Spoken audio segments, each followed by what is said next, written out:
Change your diet, change your life, change the planet.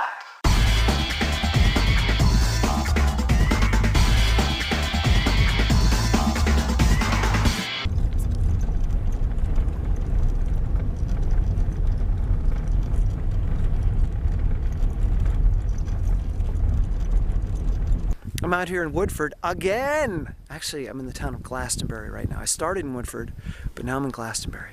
I'm doing a 12-mile snowshoe up Glastonbury Mountain, and it's a beast. A couple thousand feet of climbing and snowshoes.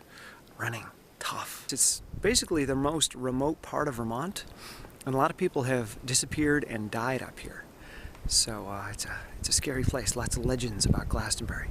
Anyways, I needed a map of the snowmobile trails because it's quicker to get there on the trails. So I stopped at the little general store, the only general store in all of Woodford, on top of the mountain. And I come out of the store and I see this guy in a big old Vermont truck looking at me. And big old beard and typical Vermont mountain man. And I'm walking to the car and I notice him watching me, and all of a sudden he opens the door and starts approaching me, and I'm like, uh-oh. And he comes over to me and he says, "I saw your license plate, run raw. I heard there's a raw food vegan running guy that lives down the hill in Bennington." I'm like, "Yeah?" I said, "That's me." He said, "Well, I live up here on the mountain with my wife and kids, and we're trying to do the raw thing, the vegan thing, and live a sustainable life. And you know, I've heard a lot about you, and I think it's really interesting what you're doing." Anyways, we had an amazing conversation. Here I was judging this guy for looking like a mountain man, and end up having this great conversation about snowshoeing, which he does, and being vegan and being raw and sustainability, and we had a great time. It was a blast. So for the past 25 minutes of my snowshoe now, I've been thinking about this interaction with this guy and how great it felt to interact with somebody who's like-minded. And it was really positive, and I'm in a great mood now. I'm out here in the wilderness, I'm having a great time, I'm getting in shape, and I'm possibly making a new friend. And there's no depression in that. So today we're going to talk about depression, gravity, and manifestation. Are you ready? It's going to get ugly. Many of you have said recently, "Ooh, Tim, you look so happy in your videos. Oh, yay, you're happy." Well, when I'm not doing this, yes, there's no depression. When I'm having a great conversation with somebody, there's no depression. When I'm at an event or a race, there's no depression. Depression really only shows up in my life when I go home. When I sit in my environment, crazy, chaotic, not positive at all environment. My living situation is not healthy for me at all. That's where my depression lives. Because depression really is, like in the land, a depression. It's pulling away from the surface. It's a dent in the land where you have pulled away from the world because the world is just too harsh. My living situation is too harsh. I can't handle it. So I pull away from it because if I were to face it, it would kill me.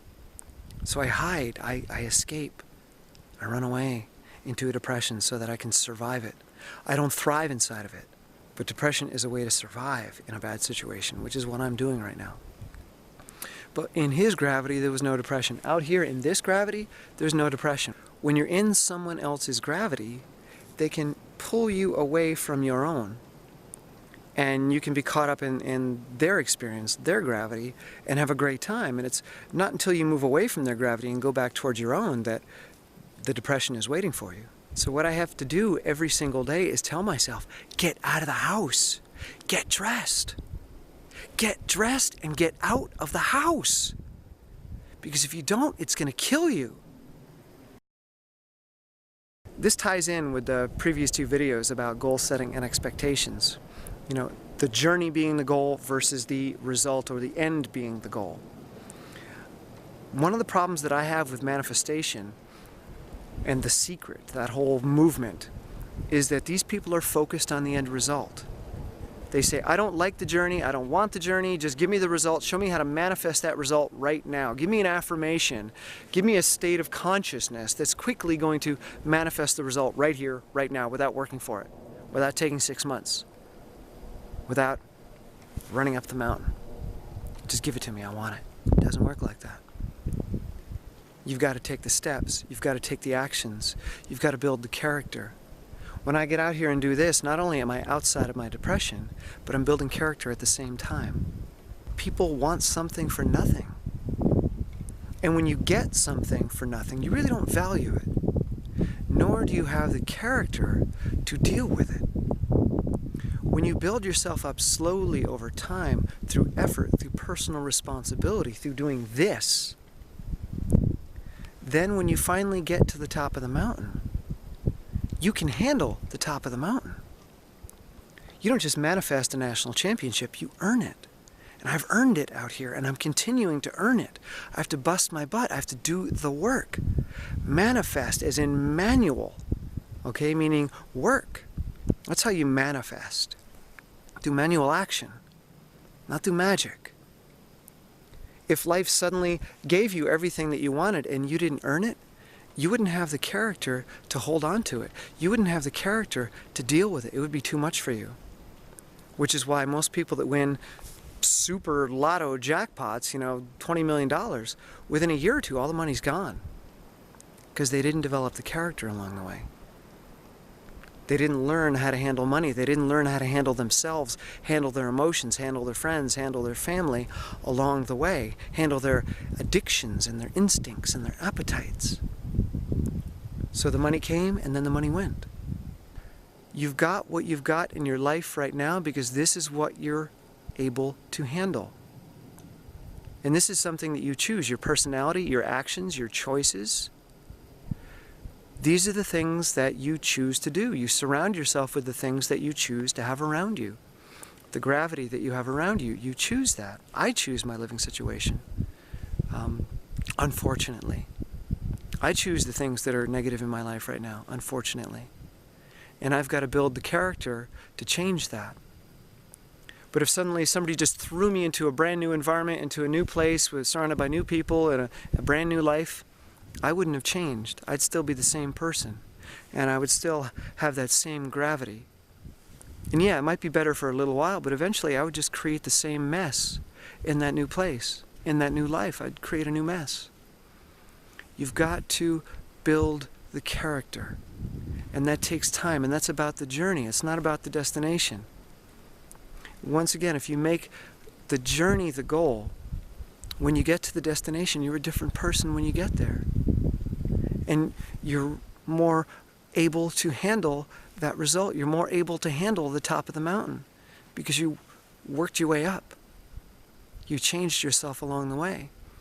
But if someone just takes you in a helicopter and plops you on top of the mountain, did you earn it? Are you any different than you were at the bottom when you got on the helicopter? No, you're the same person. You're not a mountain climber. There are no shortcuts. There's just shortchanging yourself. You got to build the character. You got to get up. You got to get dressed. You got to get in action. You got to get out of the house. The more that I get out of the house, the more positive my life is. The more interaction I have, the more love that I experience. But I've got to get myself out of the house. I've got to get myself into a new living situation. I've got to get myself into a new life. I've got to create it. One step at a time. No matter how hard it seems. No matter how big the obstacles appear. I've got to get on that ride. The roller coaster. Sometimes it's going up, sometimes it's going down. I just got to strap myself in and enjoy it. Just like I'm going to enjoy running 12 miles up a mountain today. It's not easy. But when I'm done, it's in the bank. So build the character. Don't look for shortcuts. Don't think you can manifest a magical life just by thinking about a magical life. It's not so much a law of attraction, it's a law of action. Your actions attract things into your life. Not just words, not affirmations. They don't attract things. Your actions attract things. So get into the law of action. All right, I'm cold and I got a long ass run ahead of me, so I'm going to go before I freeze to death out here and disappear in the Glastonbury Triangle.